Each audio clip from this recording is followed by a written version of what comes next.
यह कथा कई ग्रंथों में मिलती है भगवान शिव और माता सती की। तब उन्होंने बताया कि एक ऐसा समय था, देखा विधि विचार सब लायक, दक्ष कीन प्रजापति नायक, बड़ अधिकार दक्ष तव पावा, अति अभिमान हृदय तवावा। एक बार दक्ष प्रजापति को ब्रह्मा जी ने देखा कि ये कुशल है, निपुण है, चतुर है, समझदार है, ये संभाल लेगा, ऐसा सोच करके एक बड़ा पद दे दिया, सब प्रजापतियों का मुखिया बना दिया। जैसे कि वोट दे करके आप किसी को नेता बना देते हो ना, कि क्या सोच के बनाते हैं कि हमारे क्षेत्र का विकास करेंगे। प्रधान बना देते हैं गांव का कि हमारे गांव का विकास करेंगे, अच्छे व्यक्ति है। फिर विधायक बना देते हैं, सांसद बना देते हैं, नेता बना देते हैं, इसलिए कि ये हमारे क्षेत्र का विकास करेंगे, अच्छा व्यक्ति है, यह सोच करके। अब वो उस पद पर पहुंच करके यदि वैसा नहीं करता है जैसा उसे करना चाहिए, तो फिर ये उसकी त्रुटि है। और कम ही लोग ऐसे होते हैं जिनको बड़ा पद मिल जाए उस पद को संभालना जानते हो। ज्यादातर लोग कुछ बड़ा पाने के साथ साथ अभिमानी हो जाते हैं। ज्यादातर लोग ऐसे होते हैं, किसी को एकदम धन मिल जाए तो वो बावला हो जाए, किसी को कोई बड़ा पद मिल जाए संभालना मुश्किल है। ऐसा नहीं कि सब नहीं संभाल पाते, पर अधिकतर लोग पद को प्राप्त कर लेते हैं, पर पद को संभालना सबके बस की बात नहीं। दक्ष जैसा कुशल व्यक्ति, जैसे ही पद आया, ब्रह्मा जी ने उनको मुखिया बना दिया प्रजापतियों का, तो थोड़ी सी अकड़ आ गई इनके मन में कि अब तो मैं ही हूँ सबका मुखिया। सभा में प्रवेश किया तो सारे देवता बैठे थे, महादेव भी उसमें बैठे। सभा में देखा सब देवताओं ने एकदम झुककर प्रणाम किया, उठकर खड़े हो गए कि मुखिया साहब आ रहे हैं। भगवान भोलेनाथ किसी कारण खड़े न हो पाए, उन्होंने सम्मान नहीं किया, तो बस इसी बात का आज बुरा लग गया। क्रोध में एकदम आग बबूला हो गए और वहां से चलते हुए ये सोचने लगे कि ये शिव अपने आप को समझता क्या है, मैं दिखाऊंगा कि मैं क्या हूँ, मेरा पद, मेरा ओहदा कितना बड़ा। अभी इसको बोध ही नहीं है कि मेरा पद कितना बड़ा है, अब दिखाऊंगा कैसे। तो एक बहुत बड़ा यज्ञ रख दिया और उस यज्ञ में सब देवताओं को निमंत्रण दिया। कई बार जैसे आपके घर में कोई उत्सव हो और या फिर विवाह हो, तो बहुत से लोग ऐसे होते हैं कि मंत्री जी को बुला लेते हैं, बड़े बड़े लोगों को बुला लेते हैं, बड़े व्यापारियों को बुला लेते हैं। किस लिए? कि थोड़ा समाज में वाहवाही हो जाए। वो देखकर ये कहेंगे कि इसके संपर्क तो देखो कहाँ कहाँ तक है, कितने बड़े बड़े लोग इनसे जुड़े हुए हैं, ये कोई सामान्य व्यक्ति नहीं हो सकता, बहुत पहुँचा हुआ व्यक्ति होगा, इसलिए तो इतने बड़े लोग इसके यहाँ आ रहे हैं। ऐसा दिखाने के लिए भी कई लोग बुला लेते हैं। अब इसने बस ऐसा ही कुछ किया, यज्ञ तो कर दिया और सारे ने जो देवता थे उनको निमंत्रण दिया, यहाँ तक कि ब्रह्मा जी और विष्णु भगवान को भी इसने आमंत्रण किया, निमंत्रण दे दिया, बस शिव जी को छोड़ दिया। वो ये दिखाना चाहते हैं कि मेरे यहाँ विष्णु भी आते हैं, ब्रह्मा भी आते हैं, इंद्र भी आते हैं, पवन देव भी आते हैं। जब सारे देवता आते हैं तो तुम क्या सबसे अलग हो? एक बुलाने पे सब दौड़े चले आते हैं। और शिव जी को कोई क्या दिखाएगा, शिव को कोई क्या बताएगा? शिव तो ऐसे अक्खड़ हैं कि शमशान की विभूति लगा लेते हैं। शिव तो ऐसे हैं मुंडों की माला पहन लेते हैं। शिव तो ऐसे हैं कि कानों में बिच्छुओं के कुंडल पहन लें और गले में सर्पों की माला, उसी से श्रृंगार कर लें। शिव को कोई क्या दिखाएगा कि देखो मेरे पास बड़े बड़े सोने के हार हैं। अरे शिव जी के तो गले में जो हार है वो सांप का है और वही सुशोभित हो रहा है।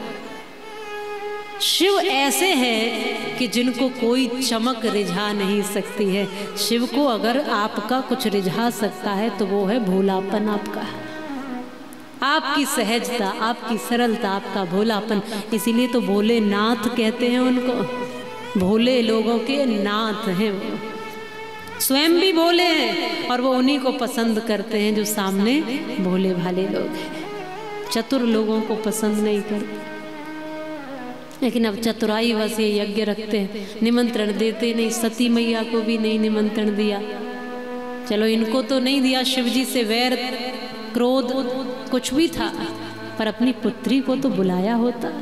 सब देवियां सज धज कर जाने लगी उस यज्ञ में। तब माता सती को भी लगा कि मुझे भी जाना चाहिए।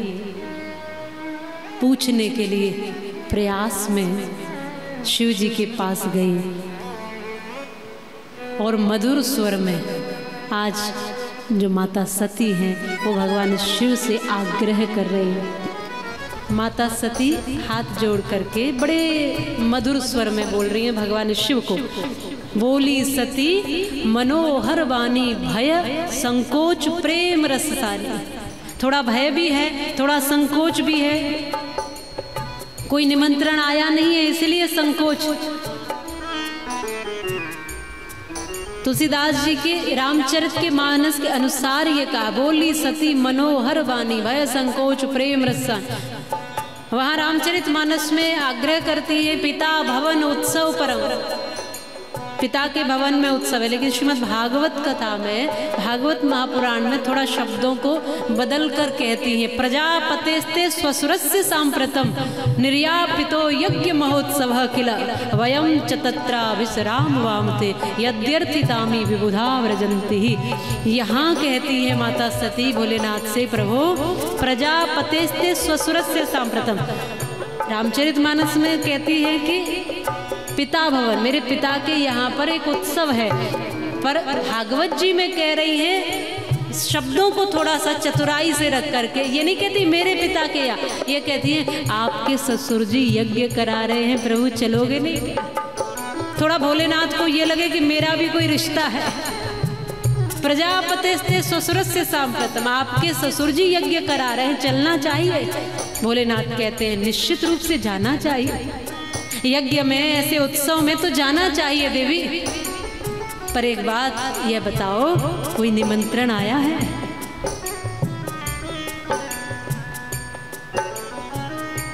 यद्यपि ऐसा होता है कि कोई यज्ञ हो रहा हो, कोई कथा हो, मंदिर हो, किसी संत का आश्रम हो, ऐसे स्थानों पर तो बिना बुलाए चले जाना चाहिए, बुलाने की आवश्यकता नहीं है। तथापि इन स्थानों पर भी हमारे जाने से वहाँ लोगों को कोई समस्या हो रही हो तो फिर सोचना समझना पड़ेगा। यज्ञ में बुलाने की जरूरत नहीं है, बिना बुलाए ही जाना चाहिए। पर जो यज्ञ करता है दक्ष प्रजापति, अगर हम गए तो उनको समस्या होगी, उनके अहंकार को और जैसे अग्नि में घी डाल देते हैं ऐसे और अग्नि प्रज्वलित हो जाएगी। इसलिए भगवान शिव कह रहे हैं यदि निमंत्रण नहीं आया है तो देवी इस समय जाने की आवश्यकता नहीं है, क्योंकि तुम गई तो भी तुम्हारे पिता इस समय नहीं समझ पाएंगे तुम्हारे प्रेम को, क्योंकि वो अहंकार में भरे हुए हैं। भगवान शिव कहते हैं देवी, शिव बड़े शांत भाव में कह रहे हैं मुझसे वैर था, पर मेरे वैर के कारण तुम्हें भी भूल गए। शिव जी बहुत शांत भाव से, अब ये संवाद सुनना माता सती और शिव का। माता सती आग्रह करती है यज्ञ में जाने के लिए, और भगवान शिव सब स्थितियों को समझकर कहते हैं देवी, कहेऊ नीक मोरेहू मन भावा, यह अनुचित नहीं नेवत पट, ये उचित नहीं लग रहा इस समय तुम्हारा वहां जाना। ये संवाद हो रहा है पति पत्नी के बीच। इस समय यदि तुम जाओगी तो ये तुम्हारे लिए भी उचित नहीं है, ऐसा मेरा भाव है। फिर भी तुम किसी बंधन में नहीं हो देवी, ऐसा मत सोचना कि तुम किसी बंधन में हो। तुम्हें उचित यदि लगता है तो तुम जा सकती हो, पर मेरा ऐसा भाव है, ऐसा दृष्टिकोण है कि जाना अभी उचित नहीं। भगवान ने अपना पक्ष रख दिया, अपनी बात रख दी, और ये भी कह दिया कि तुम बंधन में नहीं हो, मेरी पत्नी हो। इसका मतलब ये नहीं है कि मैं जैसा कहूँगा वही करना अनिवार्य है। बहुत से लोग आधिपत्य जमाते हैं ना, ऐसा कहते हैं कि पत्नी हो, जो कहूँगा सो करोगी। मेरा अधिकार, मैं अपशब्द कहूंगा तो सुनोगी, होता है ना। मैं अपमान करूंगा सहोगी, मैं स्वामी हूं, मैं मालिक हूं। बहुत जगह ऐसा होता है, पर ऐसा नहीं है। यहाँ शिव जी से हर गृहस्थ को सीखना है। यहाँ दोनों के लिए सीखने योग्य बात, माँ सती के माध्यम से समस्त स्त्री समाज को और भगवान भोलेनाथ के माध्यम से पुरुष समाज को। भोलेनाथ ने अपना पक्ष रखा और ये कहा कि आप बाध्य नहीं हो, बंधन में नहीं हो, उचित लगे तो जा सकती हो, मेरी तरफ से बंधन नहीं है। लेकिन मैं इतना कहूँगा कि दक्ष सकल निज सुता बुलाई, हमरे बयर तुमहु बिसराई, जो बिन बोले जाओ भवानी, रहे न शील स्नेह न कानी। विद्वान श्रेष्ठ पुरुषों का ऐसा मानना है कि आवत ही हर से नहीं, नैनन नहीं स्नेह। अगर आपके आने से किसी को प्रसन्नता नहीं है और आंखों में जिसके तुम्हारे प्रति श्रद्धा नहीं है और तुम पहुंच गए और वो खुश ही नहीं हुआ, तो ऐसे स्थान पर जाना क्यों? फिर कोई कितना भी धनाढ्य क्यों ना हो, अपने घर में होगा। और कोई सामान्य सा व्यक्ति हो और तुम्हें आदर सहित बुलाता है तो उसकी झोपड़ी में भी बिना सोचे समझे चले जाना इस समय उचित नहीं है। अगर गई तो कष्ट उठाना पड़ेगा तुम्हें, ऐसा भगवान ने समझाया। पर माता सती को लगा के कह तो दिया ही है कि जाना चाहती हो तो जाओ, तो माता सती आज गई है। कारण उसमें बहुत सारे हैं, पीछे की कथा बहुत बड़ी है। वो कहते हैं कथा में कि जब सती जी ने जानकी जी का रूप धारण कर लिया था, भगवान राम जब वन में फिर रहे थे जानकी जी को खोजते खोजते, और भोलेनाथ और माता सती जब वो उसी रास्ते से जा रहे थे, शिव ने प्रणाम कर लिया और सती जी के मन में शंका हो गई। तब उस समय परीक्षा लेने के लिए गई थी श्री राम जी की, तो परीक्षा लेते समय जानकी का रूप धारण कर लिया। तब से ही एक तरह से भगवान शिव ने उनका त्याग कर दिया था। तो माता सती आज मौका देखती हैं कि शायद इस जीवन में, इस जन्म में तो शिव मुझे स्वीकार न करे, पर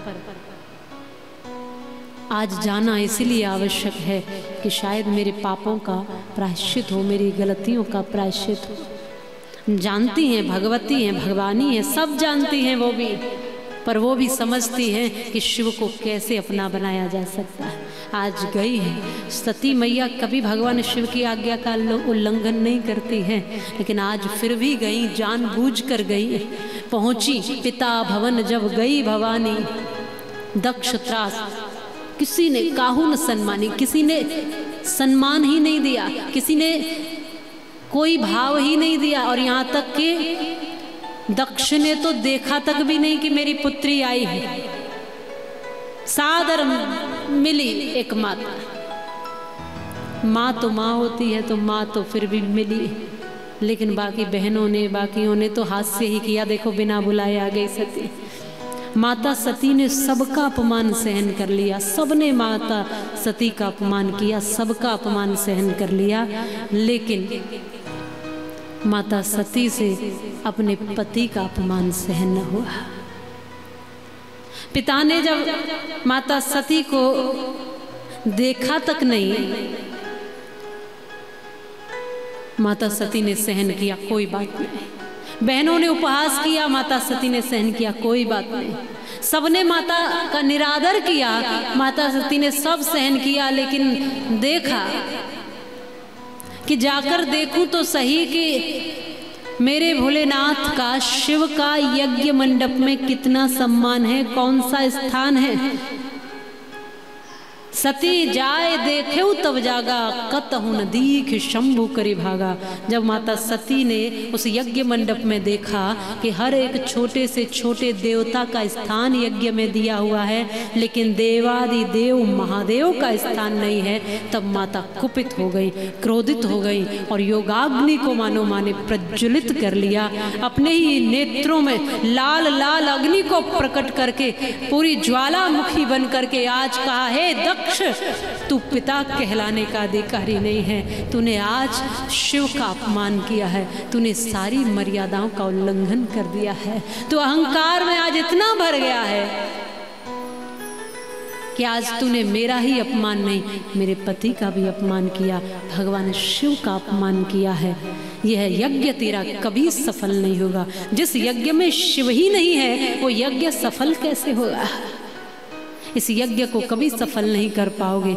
यह शरीर आपसे मिला है, ये शरीर मिला है, इसलिए इस शरीर को इसी मंडप में भस्म करके अपने भोलेनाथ को अगले जन्म में प्राप्त करूंगी। और ऐसा कहते हुए माता ने योगाग्नि को प्रज्वलित करके अपने ही शरीर को भस्म कर डाला। बोलिए सती मैया की जय हो। जैसे ही माता सती जलने लगी, भस्म होने लगी, हाहाकार पूरी सभा में हो गया। सभा इधर उधर भागने लगे, बिखर गई, यज्ञ बिल्कुल बंद हो गया, वहीं सब कुछ रुक गया, मानो सब हाहाकार कर रहे हैं। और जो भगवान ने अपने गणों को माता सती के पास भेजा था, साथ में जब आई थी माता सती, तो उन गणों ने सूचना दी शिव को। शिव जी ने वीरभद्र को भेजा और वीरभद्र ने सबको दंड दिया, यज्ञ विध्वंस कर दिया और जो दक्ष प्रजापति थे उनका शीश काट दिया। पूरी तरह से यज्ञ शिथिल पड़ गया, सब कुछ खंडित हो गया। भगवान शिव की फिर आराधना की है। सब देवों ने मिलकर, सब भक्तों ने मिलकर। यज्ञ इसी तरह अधूरे रह जाएंगे तो समाज का कल्याण कैसे होगा? कृपा करिए शिव जी और यज्ञ को सफल बनाइए। तब भोलेनाथ देवताओं के आग्रह पर आए हैं और आने के बाद भोलेनाथ ने फिर यज्ञ को सफल कराया। और यज्ञ जो दक्ष प्रजापति है उसका बकरे का सिर लगा करके फिर सबको विधिवत बिठाकर यज्ञ को सफल किया है।